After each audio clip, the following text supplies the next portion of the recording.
So good evening everybody. So let me introduce myself. मेरा नाम सोनू शर्मा है और मैं बेसिकली फरीदाबाद को बिलोंग करता हूँ.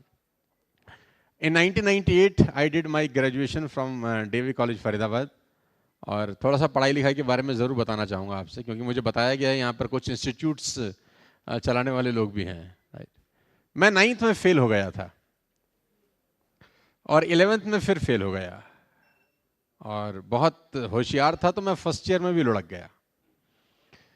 अच्छा, और ये जो हंस रहे हैं ये सब ऑक्सफोर्ड से आए हैं, मुझे ऐसा लग रहा है. मैं 3 बार फेल हुआ, स्कूल में 2 बार और 1 बार कॉलेज में. और बड़ी मुश्किल से मेरा ग्रेजुएशन हुआ 98 में. और हमारे दौर के अंदर आज से अगर 25 साल पहले चले जाएं तो मार्क्स की परसेंटेज इतनी इंपॉर्टेंस नहीं रखती थी. आजकल तो 98%, 99%. हमारे दिल्ली में करोड़ीमल कॉलेज है, 100 आउट ऑफ 100 की लिस्ट जाती है वहाँ पर. अभी 10th का CBSE का रिजल्ट आया तो मेरी जो भांजी है उसका मार्क्स, उसने मुझे बताया कि मामा जी मेरे 98.7% मार्क्स आए हैं. तो मैंने उसको बोला, अर्पिता मेरे तो सारे सब्जेक्ट में मिला के भी 98.7 नहीं आए थे. आजकल के बच्चे पता नहीं क्या ऐसा, या तो लिखने वालों के पास कुछ ऐसी गजब टैलेंट आ गया है या चेक करने वाले लल्लू लाल हैं. कुछ ना कुछ समझ नहीं आ रहा मेरे को. 99% कैसे आ जाते हैं, 100% भी आ रहे हैं. हमको तो कोई अगर बुक भी दे देना तो बुक देखकर भी लिखेंगे तो भी 99% नहीं आएंगे. तो 98 में ग्रेजुएशन किया और जब घर पहुंचा तो बहुत मुश्किल से पास आउट हुआ था. पढ़ाई लिखाई में बहुत ही एवरेज स्टूडेंट होता था मैं. तो फादर को डिग्री हैंड ओवर किया. वो दिन याद है मुझे, 24-25 साल हो गए इस बात को. तो मैंने फादर साहब को अपने कहा कि पापा नाउ आई एम ग्रेजुएटेड, ये डिग्री हमारी तरफ से आपको तोहफा है तो आप भी कुछ तोहफा दीजिए हमको. तो उसने बोला व्हाई नॉट. तो he went to the room और वो रूम से बाहर आई एक पेपर लेकर और उन्होंने मेरे हाथ में वो पेपर दिया. तो मैंने बोला ये क्या है. बोला we have a loan of 3 lakh rupees and you have to pay. ये हमारी तरफ से तुझे ग्रेजुएशन का. तो मैंने सोचा इससे तो मैं ग्रेजुएशन ना ही करता तो अच्छा था. 98 में मेरा करियर स्टार्ट हुआ विद अ डेप्ट ऑफ 3 लाख रुपीज. तो मुझे पहले दिन मालूम चल गया कि जिंदगी आसान होने वाली नहीं है. बहुत खुश नसीब हूँ कि मैं गरीब परिवार में पैदा हुआ. बहुत खुश नसीब हूँ कि 3 लाख रुपए के कर्जे के साथ जिंदगी की शुरुआत हुई. मैं बहुत फॉर्चुनेट मानता हूँ अपने आप को, क्योंकि कहते हैं अमीर बनने का मौका भगवान सिर्फ गरीब लोगों को ही देता है.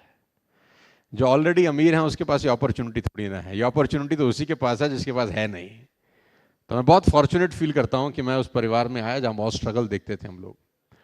और पिछले करीब 10 साल से ज़्यादा हो गए मुझे कॉर्पोरेट प्रोग्राम करते हुए. आज हिंदुस्तान की टॉप मोस्ट 150+ कॉर्पोरेट ऑफिस के लिए मैं काम करता हूँ. आप इंडिया की टॉप मोस्ट कंपनीज के नाम बताएंगे तो I am working with the top most 150+ big brands. 2300-2400 webinar किए हम लोगों ने सिर्फ कोविड के दौरान. जो 1.5 साल का कोविड था उसके अंदर करीब 2300-2400 इवेंट. एक दिन में 4-4, 5-5, 6-6 इवेंट भी मैंने अलग अलग कंपनीज के लिए किए. 1200 से ज़्यादा लाइव प्रोग्राम्स, 700 से ज़्यादा वर्कशॉप और 300 से ज़्यादा कॉर्पोरेट ट्रेनिंग हम पिछले कुछ सालों में कर चुके हैं अलग अलग कंपनीज के लिए. हिंदुस्तान की टॉप मोस्ट कंपनी के लिए हम काम करते हैं, जिसमें आपके टाटा, बजाज, ल्यूमिनस, ICICI और बहुत सारे बिग ब्रांड्स हैं. तो ये बहुत हैरान करने वाला है कि जो लड़का जो स्कूल कॉलेज में फेल हो गया था वो आज 150 कंपनीज के लिए कॉर्पोरेट ट्रेनर है. तो बहुत सारे लोग मुझसे सवाल पूछते हैं कि हाउ कम, ऐसा ये कैसे हो गया. क्योंकि स्कूल कॉलेज में तो हमारे को सब बोलते थे कि तू बर्बाद हो गया, ज़िंदगी में कुछ करेगा नहीं. तो मेरे पिताजी भी मुझे बोलते थे बेटा पढ़ लिख लो नहीं तो ज़िंदगी बर्बाद हो जाएगी, कुछ करते नहीं हो. तो हम बोलते हैं पापा जो कुछ नहीं करते वही तो कमाल करते हैं. हाँ, तो हमारा फिर सफ़र इस तरीके से चालू हुआ. और जिस व्यक्ति को 9th में पासिंग मार्क्स नहीं मिले थे उसको हार्वर्ड USA ने अभी डॉक्टरेट का डिग्री दिया आज से करीब 1 साल पहले. हमने कभी ज़िंदगी में सोचा नहीं था कि ऐसा भी हमारे साथ कभी हो सकता है. नरेंद्र मोदी जी के भाई हैं और दिल्ली का ये बहुत बड़ा इवेंट था. Nelson Mandela Nobel peace award दिया गया गेट टुगेदर करके. तो पिछले 10 साल बहुत शानदार रहे, लाइफ के बेस्ट ईयर रहे फाइनेंशियली और प्रोफेशनली खास तौर पे. और बहुत सारे लोग मेरे से बहुत सारे सवाल पूछते हैं, उसमें से कुछ जवाब मैं आपको देने का प्रयास करूंगा. आप मेरे साथ हैं? से यस और no. Hello, are you with me? Come on. So बहुत सारे लोग पूछते हैं कि इतना डिस्क्रिमिनेशन है इस पूरे हिंदुस्तान के अंदर। 92% लोग ऐसे हैं जो सिर्फ 10,000 रुपये महीना कमाते हैं। You will be shock to know कि इंडिया के अंदर सिर्फ 92% लोग ऐसे हैं जिनकी इनकम 10,000 रुपये से नीचे है। Only 8% are earning over 10,000 rupees. Government of India का डेटा है कि सिर्फ 1.5% लोग इनकम टैक्स पे करते हैं, यानी 98.5% लोगों के पास टैक्स पेइंग कैपेसिटी भी नहीं है। 5 लाख रुपए से नीचे ITR पे टैक्स नहीं लगता, वी ऑल नो। यानी उनका पर मंथ इनकम 40,000 से भी नीचे का है। जिनके पास पैसे हैं उनके पास इतने हैं कि सोचना और संभालने के लिए भी शायद बहुत तकलीफ होती होगी, और जिनके पास नहीं है उनको कभी भूखे पेट भी सोना पड़ता होगा। Are you with me? तो ये बहुत बड़ा डिस्क्रिमिनेशन है। तो लोग अक्सर मुझसे पूछते हैं कि इतना डिस्क्रिमिनेशन क्यों है? क्योंकि पैदा तो सब एक जैसे ही होते हैं, वही 2 आंख, वही नाक, वही दिल, हार्डवेयर सबका एक ही है। तो मैं बोलता हूँ सबके अंदर सॉफ्टवेयर अलग अलग रन होते हैं, और हर बच्चा जीनियस पैदा होता है, मुझे ऐसा लगता है। उसके सॉफ्टवेयर में छेड़छाड़ होती है स्कूल कॉलेज में या घर में। एवरी चिल्ड्रन बॉर्न जीनियस, कोई ऐसा बच्चा है नहीं जो मंदबुद्धि पैदा होता हो। सबका सब सॉफ्टवेयर बहुत बढ़िया रहता है जब तक वो स्कूल नहीं जाता।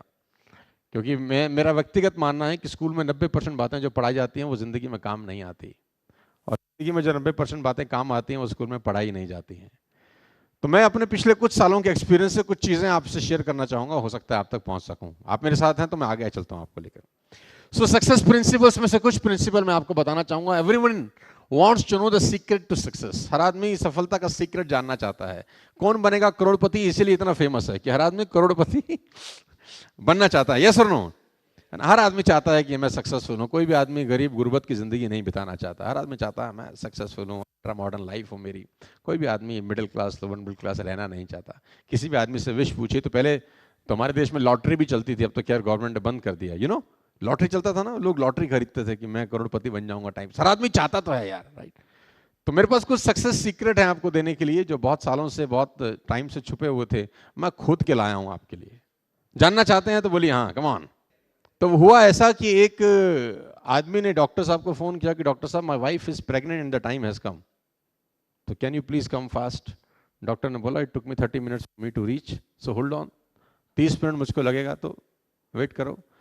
तो वो बेचारा वेट करता करता आध घंटे के बाद डॉक्टर साहब, उसके हाथ में एक बैग रहता है डॉक्टर के, क्या बोलते हैं आप उसको, मेडिकल किट, बस्ता, बैग, कुछ भी आप लगा सकते हैं ना। तो डॉक्टर आई, उसने बोला वेयर इज योर वाइफ, उसने बोला इनसाइड द रूम।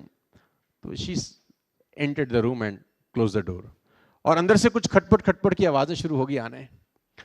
तो उस आदमी को लगा कि बहुत जल्दी कुछ गुड न्यूज, कम ऑन, हाँ आने वाली है। तो इतने में डॉक्टर का दरवाजा खुला आफ्टर 5 मिनट्स, और डॉक्टर भागते हुए बाहर आई कि तुम्हारे घर में आरी है क्या? आरी समझते हैं आप, कारपेंटर लोग यूज करते थे, you know, x, yes yes yes yes. तो तुम्हारे घर में है क्या? तो उसने बोला डॉक्टर साहब आरी का क्या करेंगी? उसने बोला है कि नहीं, क्योंकि टाइम बहुत कम है। तो बेचारा भागा भागा गया कहीं से, उसको आरी लाके दिया और रूम फिर से बंद कर लिया, और फिर से खटपट खटपट की आवाजें आने शुरू हो गई। अभी तो 4-5 मिनट निकले थे, फिर से बाहर आई, बोला तेरे घर में हैमर है क्या? हथौड़ा समझते हैं ना, हिंदी में हथौड़ा बोलते हैं, अंग्रेजी में हैमर।